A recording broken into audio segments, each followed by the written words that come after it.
बिस्मिल्लाहिर्रहमानिर्रहीम। मैं हूँ राना शकील रहमान। FVN पर खुश आमदीद। नाज़रीन, मैं आज के आपके साथ एक मुख्तसर सा शॉर्ट सा 2 से 2.5 मिनट का एक तज्ज़िया शेयर करता हूँ और उम्मीद करता हूँ कि आपको ये मेरा तज्ज़िया पसंद आएगा।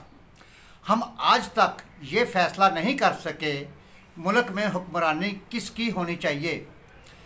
आइन सुप्रीम है, पार्लियामेंट सुप्रीम है, सुप्रीम कोर्ट सुप्रीम है। हम आज तक ये तयन नहीं कर सके या कि लॉन्ग मार्च, धरने और सड़कें सुप्रीम हैं। अब मेहरबानी फरमाकर एक ही बार ये फ़ैसला क्यों नहीं कर लेते रियासत की असल ताकत किसके पास होगी। ये मुल्क अगर पार्लियामेंट ने ही चलाना है तो फिर इसे चलाने दें।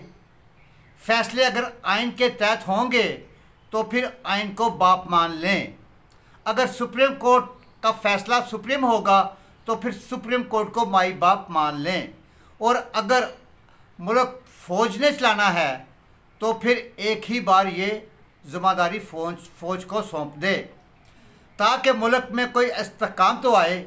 हम आज तक ये फ़ैसला नहीं कर सके मुल्क का सियासी निज़ाम क्या होता है या क्या होना चाहिए।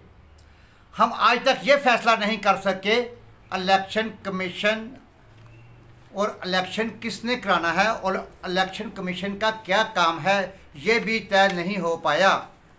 आर्मी चीफ का तयन कैसे होगा, मतलब ये देखें कि आर्मी चीफ का तयन कैसे होगा, ये फ़ैसला भी ताहाल नहीं हो सका। हमारा किस मुल्क के साथ कैसे तल्लुकात होने चाहिए, हम आज तक ये भी फ़ैसला नहीं कर सके। और कानूनी आज़ादी कहाँ तक होनी चाहिए और ये कहाँ पहुंचकर ख़त्म होती है, ये भी तय नहीं हो सका। मौसीकी हलाल है या हराम, तस्वीर होनी चाहिए या नहीं, मस्जिद रियासत ने बनानी है या लोग बनाकर इसमें अपनी तकरीरें शुरू कर दें। हमने ये भी फ़ैसला नहीं किया कि करप्शन क्या है और इसकी सज़ा क्या होनी चाहिए, ये फ़ैसला भी नहीं हो सका। और सियासी जमातों के लिए फ़ॉरेन फंडिंग केस की गुंजाइश है या कि नहीं, ये तय होना बाकी है। लिहाजा हम फिर इस मुल्क को मुल्क कैसे कहेंगे और ये कैसे चलेगा। आप मेहरबानी फरमाकर चंद बड़े फ़ैसले कर लें। आप कम अज़ कम 20 साल के लिए तरक्याती और माशी पॉलिसी तय कर लें। मुल्क में रहने और आने वाले दिनों को मालूम होना चाहिए, दोनों को मालूम होना चाहिए 5 साल बाद टैक्स की शरह इतनी होगी ताकि कंपनियां और लोग प्लानिंग कर सकें। और हम ये फ़ैसला भी कर लें हमने फ़लाँ साल तक इतने डैम, सड़कें, अस्पताल, स्कूल और यूनिवर्सिटियां बनानी हैं। और ये जब शुरू होंगी तो ये वक्त पर ख़त्म होंगी और ब्यूरोक्रेसी और अदलिया इनके रास्ते में रुकावट नहीं बनेगी। हम कम अज़ कम खुराक के मामले पर भी हर लिहाज से खुद कफ़ील होना चाहिए। हम जो भी काटे अपना खाएं, हम जो भी खाएं अपना खाएं। खुराक बाहर से इंपोर्ट नहीं होनी चाहिए। पेट्रोल का इस्तेमाल भी कम से कम हो। अब फ़ैसला कर लें 2030 तक पाकिस्तान की तमाम गाड़ियां और मोटरसाइकिलें इलेक्ट्रिक हो जाएंगी। अब तालीम को भी फ़नी तालीम पर शिफ्ट कर दें। 80% तालिब इल्मों को हुनर सिखाएं। डिग्री ना दें, आप बेरोज़गारी पर पाबंदी लगा दें। मुल्क में 18 साल के बाद कोई शख्स बेरोज़गार नहीं होगा। ये कुछ ना कुछ ज़रूर कमा के लाएगा और जो खिलाफ वर्जी करे इसे जेल में बंद कर देना चाहिए या फिर किसी फैक्ट्री में ज़बरदस्ती भर्ती करवाएं। और वो जब तक कोई हुनर ना सीख ले वो जेल में रहे या मुफ्त काम करे। रियासत एक्सटेंशन पर पाबंदी लगा दे।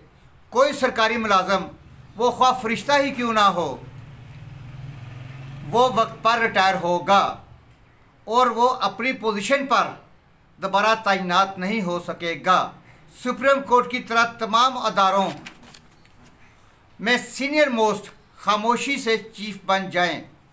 अदारों के सरबराहों की तैनाती का अख्तियार किसके पास नहीं होना चाहिए। मुल्क को बिजनेस के लिए खोल दें। मुल्क का कोई भी शहरी ऑनलाइन रजिस्ट्रेशन से कारोबार शुरू करे तो कम अज़ कम 5 लोगों को जॉब दे और रियासत इससे इसके फंड्स के बारे में नहीं पूछेगा। और खुदा का वास्ता एक बार अदालतों को ज़ेर इल्तवा 21.5 लाख मुकदमों का फ़ैसला करने दें और ये करें। पूरा मुल्क मुकदमों में बंधा हुआ है। मुल्क में कोई भी मुकदमा 6 माह से ऊपर नहीं जाना चाहिए। खुदा का कहर, आधे मुल्क ने मुकदमे कर रखे हैं और आधे ये केस भुगत रहे हैं। काम किसने करना है, लिहाजा दरख्वास्त है मुल्क के बड़े फैसलों को इस वक्त सख्त ज़रूरत है। बराए मेहरबानी करके फ़ैसले करें वरना श्रीलंका बनने के लिए तैयार हो जाएं। लोग वहाँ सिर्फ 1 लीटर पेट्रोल के लिए सारा दिन लाइनों में खड़े रहते हैं और ये भी 6 माह पहले यही कहते थे हम दिवालिया नहीं हो सकते। और ये आज कहाँ हैं, कानों को हाथ लगाएं। और अगर अब भी तसल्ली नहीं हुई तो फिर इल्लामा ताहिरुल कादरी को ट्राई कर लें। अब बस यही बचे हैं, शायद ये आकर मुल्क से कोई तेल का दरिया निकाल लें। नाज़रीन, ये शार सा मेरा तज्ज़िया, अगर पसंद आए तो अपनी राय से ज़रूर आगाह कीजिएगा। अल्लाह हाफ़िज़।